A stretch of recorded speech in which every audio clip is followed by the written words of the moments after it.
The revolution is happening. AI is there to stay. More and more AI will become like electricity. It's something you need. Judgment is really something that is inherently human, and any decision to become an action, to become executable, needs an emotion. And that emotion cannot come from an external body. London is rich of universities, and it's a place where everybody feels at home. No matter where you're coming from, what color of skin, what sexual orientation you have, it's a melting pot. Hey guys, today I'm in London, one of the most exciting cities for business and entrepreneurship. I will meet someone who knows exactly what it takes to turn an idea into a real business. Trust me, you don't want to miss this one. Let's walk. Good morning, Davide. Hi, enchanté. How are you? I'm very good, and you? Was it a good journey? Yeah, very good, and it's my first time here. Thank you for welcoming me at ESCP London. You teach here as a professor. You are professor of Strategy and Entrepreneurship, right? That's correct. That's correct. So For so long, 23 years now. So how would you define yourself? Well, I am a faculty member here. I've been working for the school. In fact, I'm an alumni as well. Yeah. Okay. So I was one of the few first Italians that joined the school. At the time it was called EAP. And then EAP merged with the ESCP to become ESCP Business School. And I'm a very proud professor here since so long. And why did you decide to specialize into strategy and entrepreneurship?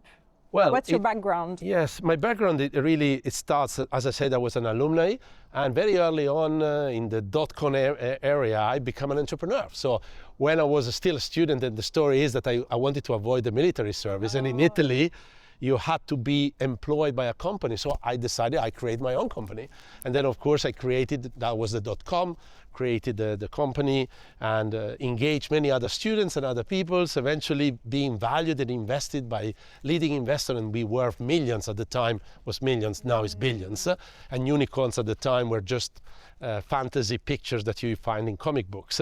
But then eventually I become as a .com millionaire, as well as a few years later a .com clochard. Oh, no. In fact, nothing changed. It's just that the paper valuation went bad, and that took me to become an investment banker, or better a distressed fund manager. So buying companies that they were in trouble and try to turn them around.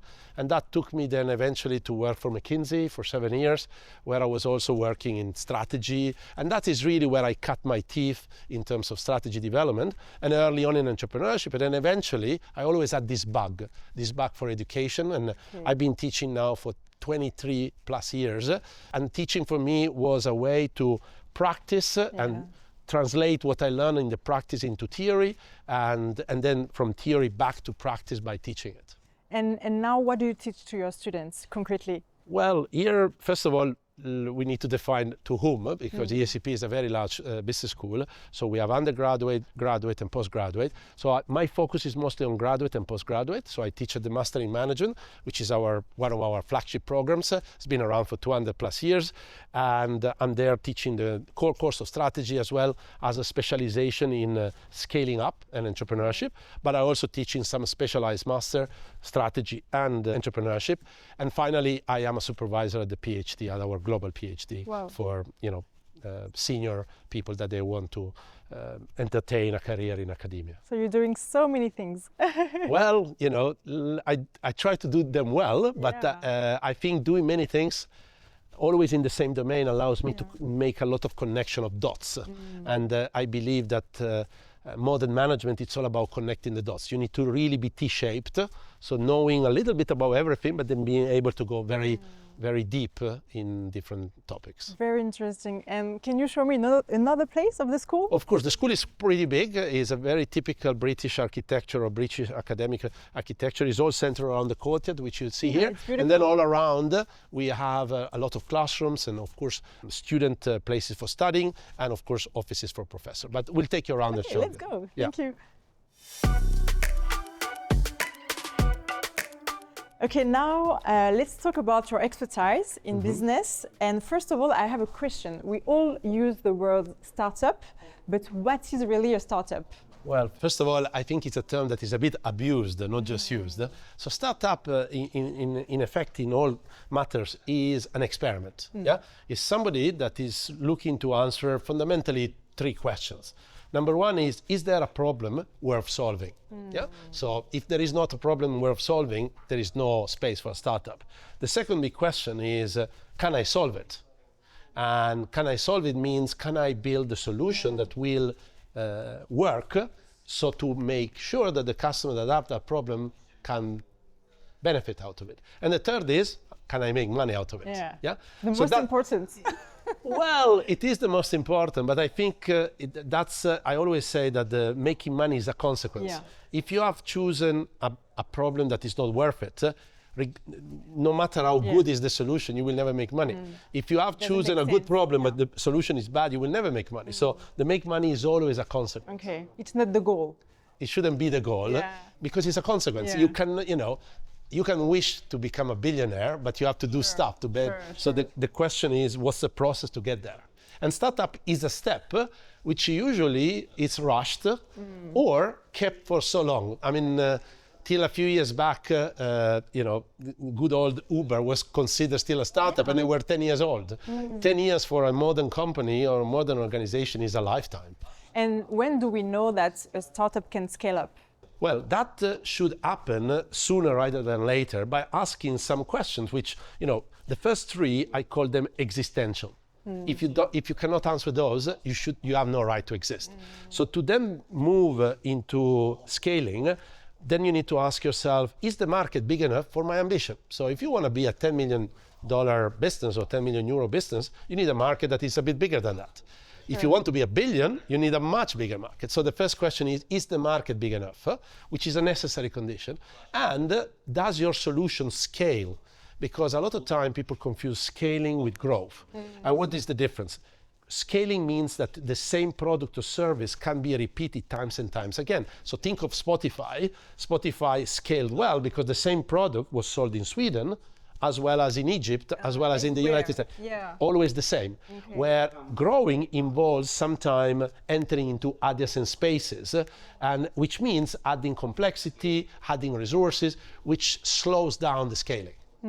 And do you have examples of success stories of startups? I mean, I already mentioned Spotify, but there is a case I wrote, and you can find it on the Our Business website, which is called Candy Crush. This is the story of King, which is the company behind. But then, in London, we got a lot of very famous scale-ups the most recently Revolut, Monzo, of course, in the financial space, but then we have many more in the tech space. So think about that. What AI is made of Google comes from actually around the corner from DeepMind. DeepMind was the first AI lab which has been created in London by scientists and then eventually bought by Google, and DeepMind then produced Gemini, which is the product, AI product of Google. And is there a timing to scale up? Is it good to scale up fast, slowly? What's the right time? That's a very good question. There is no really a recipe for timing. What has happened is that over the last years, we see much rapid scaling up because of exponentiality. So basically, we are in a globalized world. Technology allows ubiquitous access to markets, and most of the most innovative startups are tech companies. So technology travels very fast because you just need a network and some computing power. So that it's really what makes this exponentiality happen. So think about Lovable, think about other like Cursor. They're a company that within 18 months, they reach hundreds of millions of recurrent revenue, which before would have taken 10 years. And here we are in London, where there are many exponential startups. Let's go in London and discover them. Of course. We're going to go in some part of London where location matters. Here is access to capital. Here is access to talent, and is access also to a crossroad of cultures, because London is the first step to America, but it's also the first step to Europe. To Europe, yeah. So let's go. Let's walk. Let's go.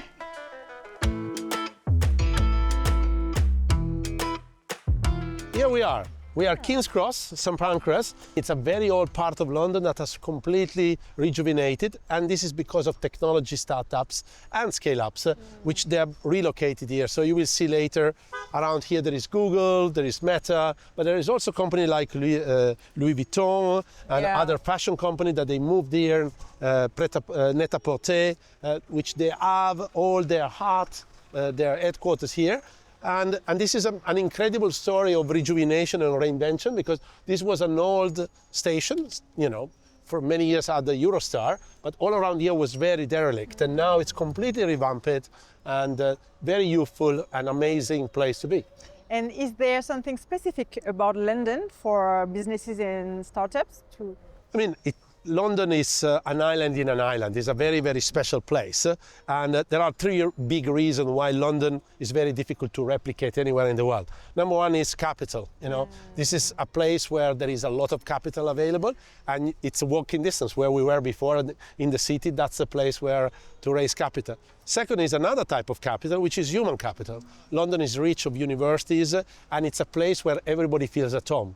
So no matter where you're coming from, what color of skin, what sexual orientation you have, for everybody. You feel it's a melting pot. Yeah. And then number three is it's a market. It's a market that for American company is a beachhead to Europe, and for Europe, a European company, it's a beachhead to America, because if you make it work in the UK, it's in English, very likely you will make it work in the US. That's what makes London, more than the UK, London in itself, quite unique. And I have another question. What kills startups? Like, is it bad timing? Like, what's the mistakes startups can make? Well, there are plenty of mistakes that one can do. And, you know, if you follow the process, think of success as three big stages. The first stage is finding a customer that has a problem and fitting it with a solution. This is what in entrepreneurship we call customer solution fit. Then there is a second stage, which is called product market fit. So once you got a solution, this solution has to be replicable for many other customers. And that means you have a market. And product market fit means that you have a product that has a large market, or large enough to make your ambition real. And then there is a third stage, which is a little bit something I developed with some colleagues from Harvard and ESCP, which is the concept of profit market fit. So growing for the sake of growing, think of WeWork, of Uber. For many, many years, they doubled, tripled their revenues, quadrupled their revenue, but they were losing a lot of their money.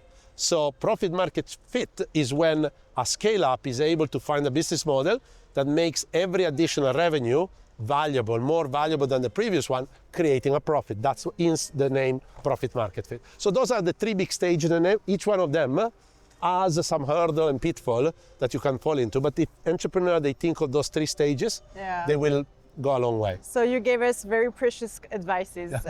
Well, it's only as precious as people use it. Oh, so. yeah, that's true. Okay, let's walk. Yeah, thank you.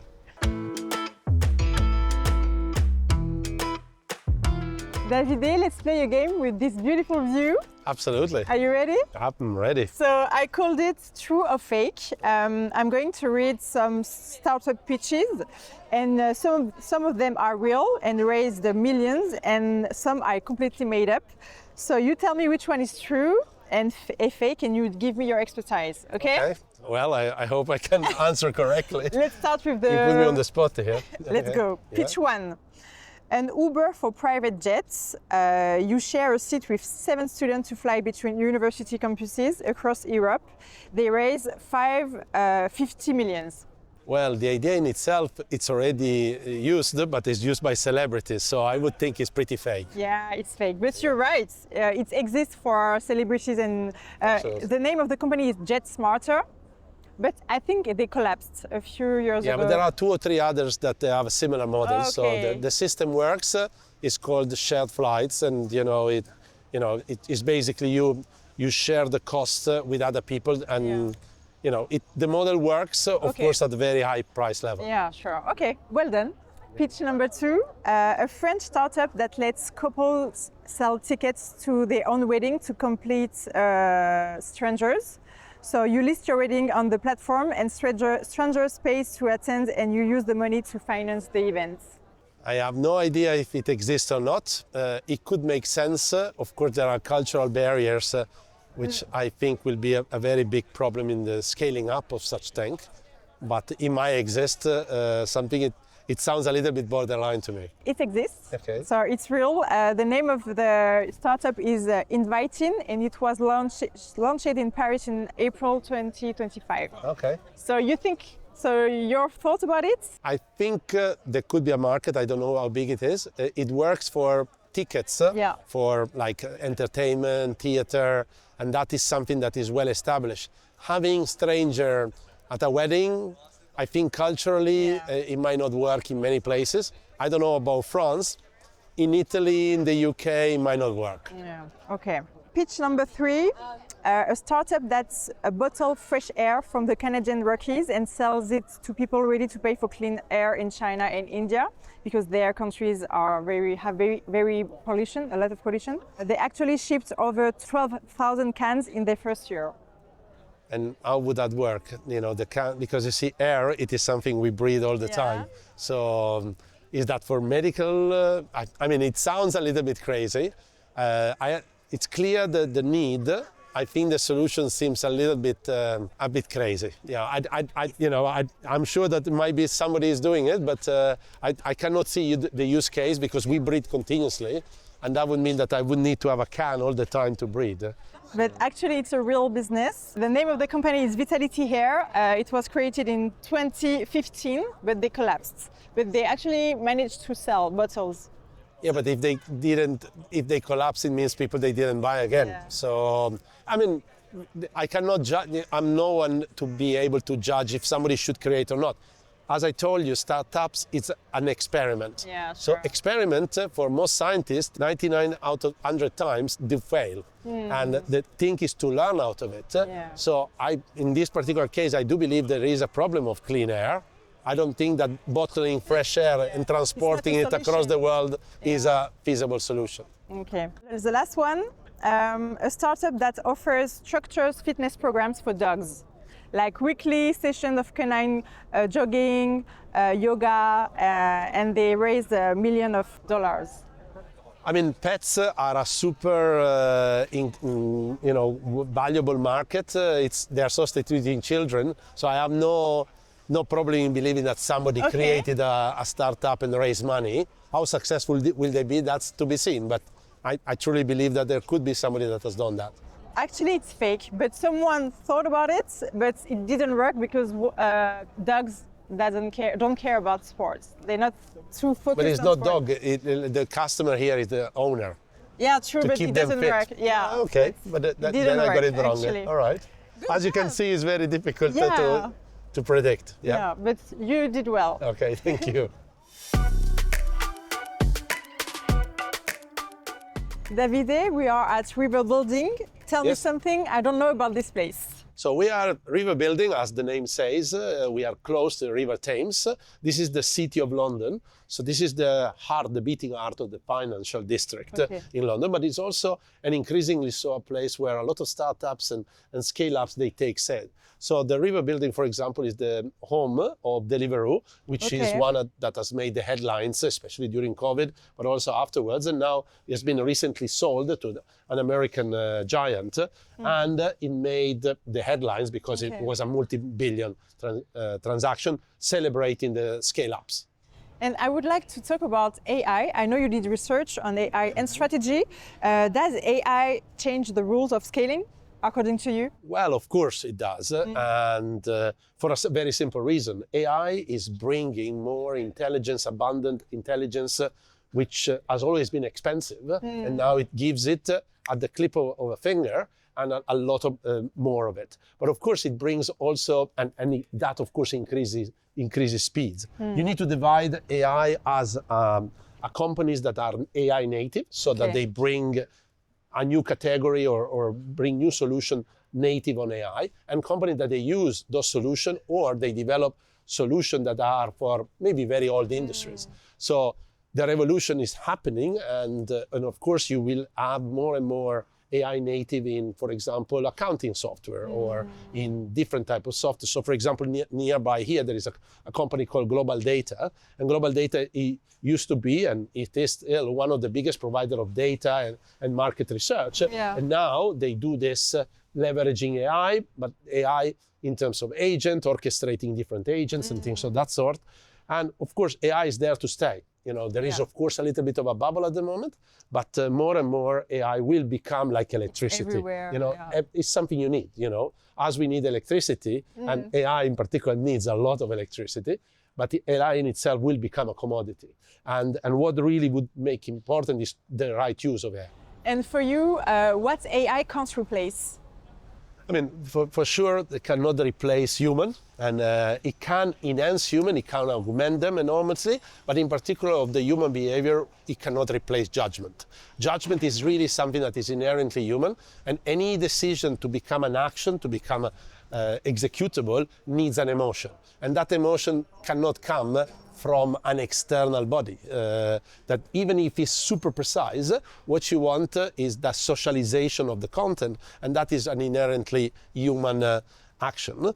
Except if we believe that one day we will have entirely built companies only on AI, not even with a CEO. Do you think it's going to be possible? I would say we don't know, but for very simple things, but then who will own these companies? And maybe it cannot be another AI owning another AI. So ultimately, the bus stops with the humans. And I really truly believe that the human will still have a center. And I believe that we should also start to change the narrative from AI with human in the loop to say, oh, we need to have processes where the human still checks the AI. I think we should do it the other way around. Think that there are some processes like strategy, like entrepreneurship, that it's human-centered with AI in the loop. So AI will augment the human rather than the other way around. Okay, so the challenge is to combine AI with human judgments and make it together. Okay, so let's go to another place. Absolutely. Let's go. London is big. Yeah. It's already the end of the video. I have two last questions for you. Okay. The first one, what is your vision of entrepreneurship in 10 years? Well, first of all, let's start with a very positive note. I think there is the biggest entrepreneurial opportunity ever. We are 7.6 billion, thereabout today. By 2050, we'll be 10 billion. Now the world is really built for serving 4, 5 billion. So there is still 2.5 billion we need to serve. And then there will be an additional 2.5 billion. So 5 billion people that they need things. Of course, it will be very, very competitive, but for any entrepreneur, this is the biggest opportunity of ever. We are gonna, grow the population by 2.5 billion. Of course, if no war happened, but it's a very which we hope that is not gonna happen. And for the students watching us, what's your advice? If a student wants to launch a business, what would be your advice? I mean, the biggest advice, which has started from the birth of entrepreneurship, is focus on the opportunity. Don't focus yet on the solution. Start with customer. As much as possible, you can have a great idea, but if you do not solve a worth the while problem, and this AI, no AI, technology is a mean to an end. You will always need, ultimately, to have somebody that puts their hand in the pockets to pay for a service, either directly or indirectly. So really, and this is something that newly born or up-and-coming entrepreneur, they forget that they need to be with customers. And even physically, in a digital world, I think it's very, very important that they start from the customer and work it back. Of course, they might have an idea, but they need to treat it as an hypothesis, which they then go and try to validate. And with AI and technology, you can actually do a lot of the testing with fake it before you make it. So you can actually create your idea and make it real. Make it at least realistic enough so that people can judge. I think it's a good way to end the video. Thank you so much, Davide. It was so interesting. I learned so much with you today. Well, it was a great time for me too. And all the best. Thank you. Thank you so much. Thank you. Bye. I hope you listened carefully to Davide's advice if you want to create your own business. Thank you for watching this video and see you soon for the next episode. Bye.